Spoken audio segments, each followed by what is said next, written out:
Well, good morning, Gold Hill. Thank you so much for being here and being willing to come and hear what God might say through even the likes of me. My name is Lee, and among lots of things, I'm a teacher. I'm a teacher at a local boys' school, not far from here, and some of my students that I actually teach are here in the room. So thank you so much, particularly for coming and making up the numbers. Thank you to my mum who's joining online, and some family and friends as well. I'm also a husband to my beautiful wife, Lucy. Lucy has already been mentioned in today's service. She is the youth worker here at Gold Hill, and I'm also a dad to a little blonde-haired girl who I love very much. If the stewards could hand out the Bibles, and if you want one, if you want to follow with me, just raise your hand, and they will gladly give you one of our Bibles that we store here at the church. Please turn to James 3 if you have your Bible with you. Mizuru Emoto was a Japanese doctor. He decided that he was going to take 3 jars of rice, just glass jars, and put them on a shelf, fill them half full of rice, and to the first he named it Thank You. He put a label on the jar, and he named it Thank You. To the second, he named it Idiot. And to the third, he left it blank. And over some time, he would wake up every day and he would go to the jar and he would say, "Thank you so much. You're the best jar in the world. You're the best jar at holding rice. You're doing such a wonderful job. Thank you so much." To the second jar, he would say, "You are an idiot. You're the worst rice in the world. No one likes you." And the third, he didn't say anything. And after some time, the jar that was labeled Thank You started to give off a really nice aroma. You could smell, when you opened the lid, you could smell a fragrance. To the second jar that he called Idiot, it turned black. And the jar that he had labeled Blank, or had no label, it started to rot. And it gave off a pungent, disgusting smell. This is a popular story. If you go online and you put this into Google, it will come up with so many different forms of that same story. And as I've investigated, as a scientist, I'm not sure of the reliability of the results. However, it does suggest one thing. It suggests that our words have power, and those words shape our world. It suggests that our words have power, and those words shape our world. We can use words to inspire. We can use words to build up. We can use words to tear down. Congratulations! You look stunning. So do you. I love you so much. I do, or I will. I am pregnant. I'm not, but those words, I am pregnant. We've lost our baby. I am sorry. She has passed away. Or words to this effect. Did you put out the bins? Your bum does look big in that. Or YOLO. But the one I hate, people who speak in the third person. Lee hates that as well. An average person spends 1/5 of their entire life talking. Every day, men on average speak 7,000 words. Women, more or less, higher or lower?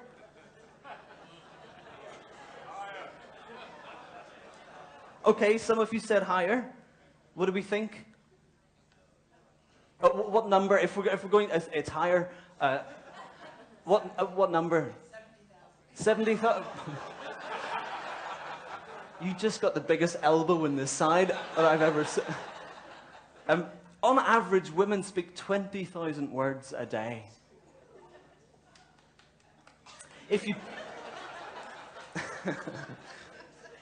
if you were to put the words of an average person into a book, in just one day's words into print, you would write 50 pages just in one day.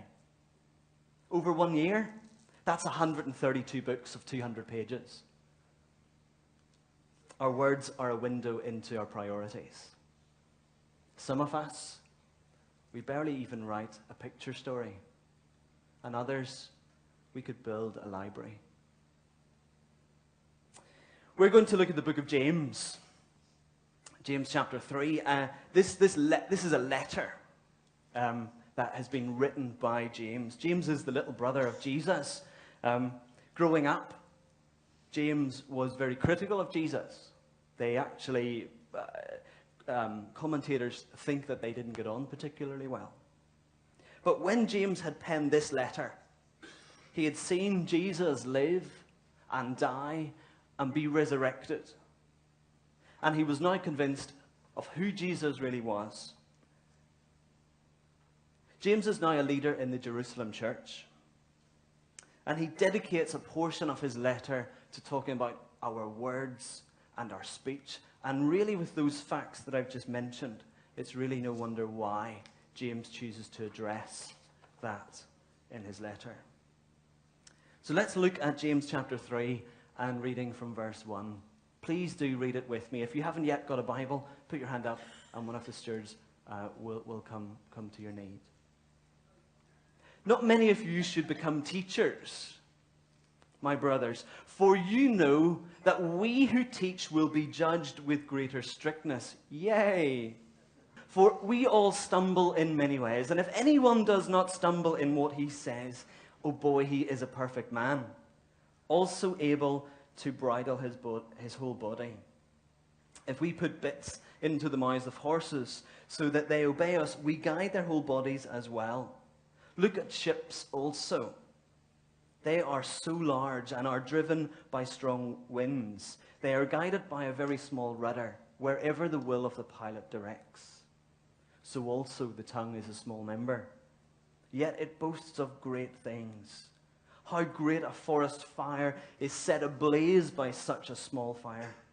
And the tongue is a fire, a world of unrighteousness. The tongue is set among our members, staining the whole body, setting on fire the entire course of life, and set on fire by hell itself. For every kind of beast and bird, of reptile and sea creature can be tamed and has been tamed by mankind, but no human being can tame the tongue. It is a restless evil, full of deadly poison. With it we bless our Lord and Father, and with it we curse people who are made in the likenesses of God. From the same mouth come blessing and cursing.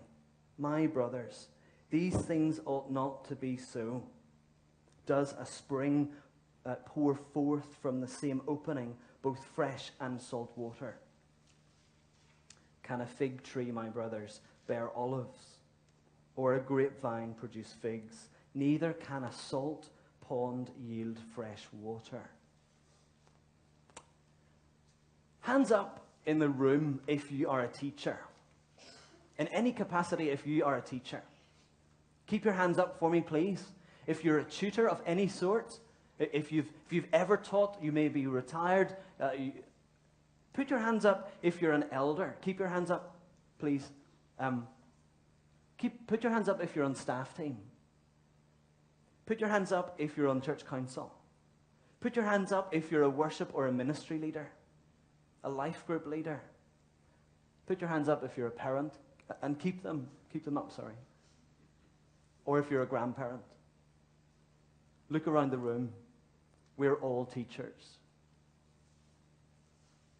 almost every single hand in the air. So this isn't talking about teachers, secondary or primary school teachers, or even teachers that stand in the pulpit. This is talking to each one of us. In the ancient world, teachers were held in high regard. They were seen as the apex of greatness. The word for teacher is the Hebrew word rabbi. And rabbi means great one, or leader, or master. One who's got to the place of greatness. And it was really, really common for young men to desire to become teachers. To be the next great thing. To have that X factor moment where no one has the X's and all the... Is that X factor? Is that the right one? All the gold foil. It was common for every young man to want to be the next great teacher. James singles out teachers because they hold tremendous influence.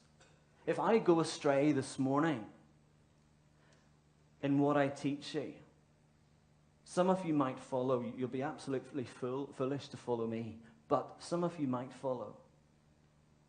Therefore, I need to be aware of the tremendous influence that I have standing up here. And I also need to be aware of the great responsibility that I have, therefore. Which is why I've asked you to take a Bible, open it, and read with me, so that I'm not taking words that are not in Scripture, but that you can see the text that I'm using is the text that is in the Bible. Commenters agree that while James singles out teachers, his desire is that this would be a warning to everyone. In Matthew 12, Jesus himself says that you will give an account of the life, of every idle word that you speak. So we are in little doubt this morning that James is writing so that everyone in the Jerusalem church would know about the power of their words and about the need to tame their tongue. But James is also writing to each one of us this morning. So let's take a look at that passage that we've just read. Verse 1. Not many of you should become teachers, my brothers, for you know that we who teach will be judged with a greater strictness. Here is my observation number 1. Anything that you say and anything that you do can and will be held against you in a court of law. Of course, here I include the ministry of justice within our country or within any country that you're resident of. But I also mean the court of general opinion. And I mean the righteous judgment of God. Justine Sacco. Has anyone heard of Justine Sacco? She was a director of a communications company. It was located in New York City. And she was the director that led the communications element of that media company. Just 14 miles down the road from here at Heathrow Airport. In December 2013, while boarding a plane, she was going on vacation and boarding a plane from Heathrow to Cape Town in South Africa. She tweeted to her 170 followers this: "Going to South Africa. Hope I don't get AIDS. Just kidding. I'm white."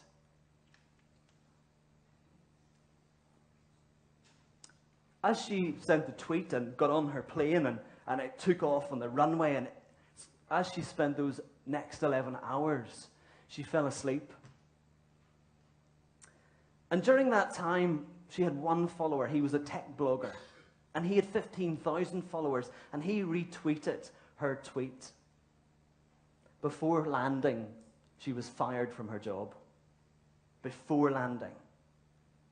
Before landing, the airport in Cape Town was full of media and journalists and reporters looking to see if Has Justine landed yet?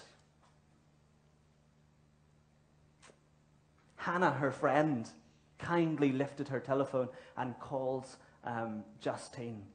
Justine turns it on, as you do, wanting, before you get into the terminal building, between, you're not supposed to, but between the aeroplane and the terminal building. And Hannah phones and says, "You'll never guess what. You are the #1 trending topic on Twitter across the entire world." Justine was unable to leave her home for almost a year. She comments that she had depression and insomnia and anxiety, and therefore she was unable to leave her home. Her excuse, listen to this: "I wanted to mimic and mock what an actual racist, ignorant person would say." This is a staggering reminder that we are not free without effect to say whatever we want. Public opinion held Justine to account, and her employers exercised their right judgment on her and fired her from the company. Freedom of speech does not give you or me the right to say whatever we want, but it does give us the responsibility to own what we do say. And whatever you say can and will be held against you in a court of law. How many times at work, or when you're out having a coffee or a meal with some friends, have you heard the phrase, "You see, I thought he or I thought she was a Christian"? That makes my heart sink. We Christians ought to be more aware of earthly judges. But more important than that, we need to be more aware that we live under a heavenly judge. Before the buffet in heaven, we will have a conversation with our Maker. And we will give an account for the life that we have lived and for the words that we've spoken. We will be rewarded for the times that we have spoken up for truth and justice. For the times when we've had to find the courage to say what is not popular, but what is right, even in the face of terror or rejection. We will be rewarded for the times that we have brought life and freedom with our words. And we will be held to account for every careless word, every lie, every excuse, every false accusation, every false truth, and for the demands that we place on other people. Friends, each of us need to take responsibility for what we say to ourselves and for what we say to other people, because anything that we say and do can and will be held against us in a court of law. Let's look back again at James. We're reading this time from verse 3. "If we put bits into the mouths of horses so that they obey us, we guide their whole bodies as well. Look at the ships also. Though they are so large and are driven by strong winds, they are guided by a very small rudder wherever the will of the pilot directs. So also the tongue is a small member, yet it boasts of great things." And skipping to the end of verse 9. "With it we bless our Lord and Father." Our second observation is this: our words are a powerful agent for good. Our words are a powerful agent for good. When I was at university, I went and studied veterinary science, and we had a module looking at equine science and equine care. And I thought that it would be a really good idea that rather than purchase a car, I would buy a horse.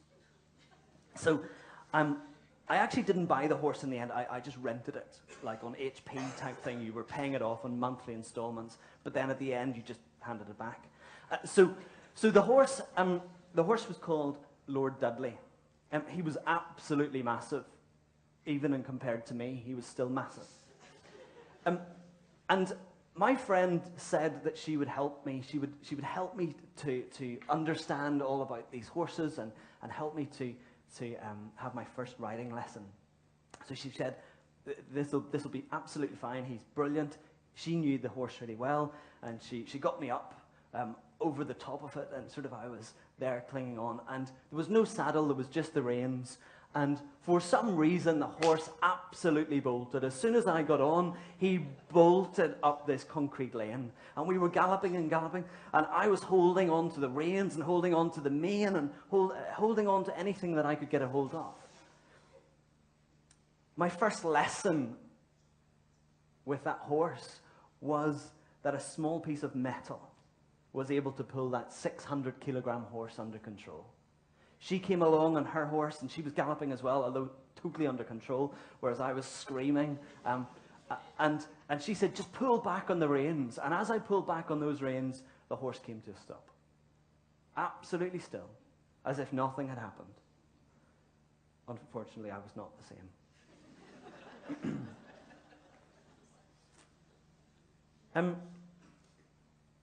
James also uses another illustration, one of a boat, to help us understand that our words are a powerful agent for good. The Bismarck. Does anyone know what the Bismarck is? Has anyone heard of that before? Yeah. The Bismarck was a battleship. It was one of the largest and most technologically advanced battleships to ever enter the German fleet. On the 26th of May, 1941, a swordfish tornado missile struck the port side, which is the left-hand side of the battleship, damaging its rudder. It didn't sink the boat at that point, it just damaged the rudder. Rudderless, the Bismarck was now steaming in large circles off the northwest coast of France. And unable to flee attack, the Allied forces bombarded the Bismarck with more gunfire, and the next morning the ship sank. There were only 114 people survived of the 2,200 men that were on that battleship. You see, a small rudder can have a big effect. Friends, this morning I want you to realize with me that we are not to neglect our words. We are not to neglect the influence that our words can have. Your words can bring control to the body, just as a small bit can bring control to my horse. And our words can bring direction to the soul. Without that, we just go around in circles. Words may seem small, but they are tremendously powerful. What seems small is not insignificant. That power can be used for great good. Proverbs 16:24 says, "Gracious words are like a honeycomb, sweet to the soul and healing to the bones." Words can be the sweetest thing known to mankind. They can bring healing. They can be used to build each other up. Choose to speak life. Choose to speak love. Choose to use your words to build others up and to encourage them. Who would value your words today? We often think good thoughts, don't we? We often think bad ones as well, or maybe that's just me. But we often think good thoughts about others. But how often do I miss the opportunity to actually share that with other people? I think it in here, and it doesn't translate to here. Perhaps we need to learn how to use our words generously to encourage others, to build them up, and to give them direction. Let's look again back at James, verse 5 this time. "How great a forest is set ablaze by such a small fire, and the tongue is a fire, a world of unrighteousness. The tongue is set among our members, staining the whole body, setting on fire the entire course of life, and set on fire by hell itself. For every kind of beast and bird, of reptile and sea creature can be tamed, and has been tamed by mankind. but no human being can tame the tongue. It is a restless evil, full of deadly poison. And verse 9, with the tongue we curse people who are made in the likeness of God. From the same mouth come blessing and cursing. Here's my third observation of this text. Our words are a destructive weapon for evil. Not only are they a powerful agent for good, they are a destructive weapon for evil. Words carry a power. Proverbs 18:21 says, the tongue has the power of life and death. To curse someone is not to speak evil over that person. It is to impart evil onto that person. We need to have a good hard look at our words. James says that our words can ignite a forest fire in the lives of other people. Sticks and stones may break my bones, but words will never harm me. How untrue is that statement? Sticks and stones may break my bones, but words are very cutting. You're just like your mother. Are you single? Why? A lady, a colleague at work, recently told me this, that someone had said to her, I heard your husband has MS. Oh well, everything happens for a reason.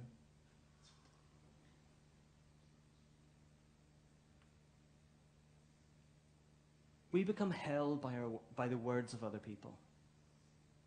45% of 13 to 18-year-olds have experienced bullying by the age of 18. Almost half of the teenagers in this church, according to the statistic, have experienced bullying by the age of 18. 10% of British teenagers bullied at school have attempted suicide, and a further 30% go on to self-harm. Friends, your words carry a power and they create an effect. Yes, okay, that's teenagers. Most of you in the room are not in that place. But I'm just highlighting that your words have an effect. Be careful of what you say to others and to yourself. 41% of those who have not, who had not been bullied at school achieved an A or an A star. 41% had achieved an A or an A star in English, compared to just 30% of those who had been bullied. The hardest critic sometimes of ourselves is indeed ourselves. What are the lies that you're speaking to yourself? What are the words that have held you, but are words that have been spoken by you? See, words don't just hurt other people. They hold us. How many times have you said something that you shouldn't have, excuse me, and then it's lingered around for days, for weeks? There are words, friends, that you are holding on to, and you've been holding on to them for weeks, sometimes even years, of things that have been said over you at primary school, at secondary school, by your parents, by friends, by colleagues, and you've held on to them for a very long time.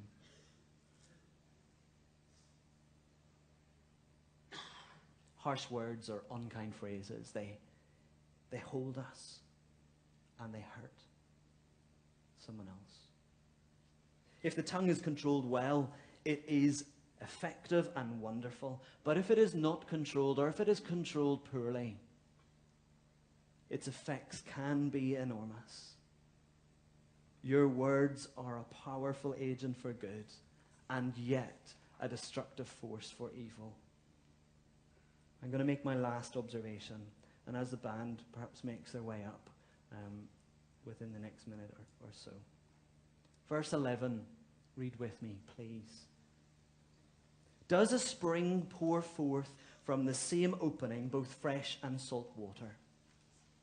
Can a fig tree, my brothers, bear olives, or a grapevine produce figs? Neither can a salt pond yield fresh water. Here is my fourth observation. Friends, I'm saying this to myself as to you. Your mouth needs more than plastic surgery. My mouth needs more than plastic surgery. The Bible uses the heart as a metaphor that symbolizes the place of identity and purpose. Luke 6, verse 45 says this, your words and your speech flow from where? Not your mouth, but your heart. So what drives your heart is, what drives your mouth, is your heart. And what drives your heart is your identity and purpose. Whatever occupies that seat, whatever is central in your life, that will shape your speech. A humble brag, it just reveals that you're trying to find your identity in something that you do. Driving other people down, explaining away someone else's success. Oh, their business is only this. Oh, they only got that grade in the 11 plus because they were tutored. We feel uncomfortable around other people's success because our identity and our purpose is under threat. Our words will give evidence to our faith. If a lemon tree produces apples, then it is not a lemon tree. It is an apple tree. Oranges don't make trees an orange tree, but they are the evidence that the tree is an orange tree. Whatever is in the well will come out in the water. When we look at the cross of Jesus, we realize that God knows that we are in an absolute mess, that we have not measured up to his perfect standard. And yet, he loves us and makes a way that we might have peace and joy and freedom. Church, this is good news. This is good news for me, because if you saw behind this t-shirt, although don't, if you saw behind the facade of my life is a mess. I was once in darkness. Friends, you need Jesus. To let Jesus transform me, to allow him to use my heart to produce good fruit, I must receive the forgiveness and freedom that he offers. In order to do that, I must dethrone my priorities from the center of my life and allow Jesus to sit at the core, allowing him to define who I am and allowing him to define what I do. If I am dethroned, then my identity, my reputation as a husband, as a dad, as a teacher, as a son, as whatever you are, other people's opinion of me, whether they think I'm good, whether they think I'm not so good. If I'm dethroned, my failures and my successes, they are no longer my reason for being. And so I am no longer enslaved to the words of others, or indeed enslaved to the condemnation that I speak upon myself. So as I finish, let us be a people who use our words to build up, to share comfort, to bring peace, to release joy, to be salt, to be light, to celebrate good news of great joy. To be a people like that, we need more than plastic surgery on our mouths. We need a transforming work by Jesus Christ in our hearts.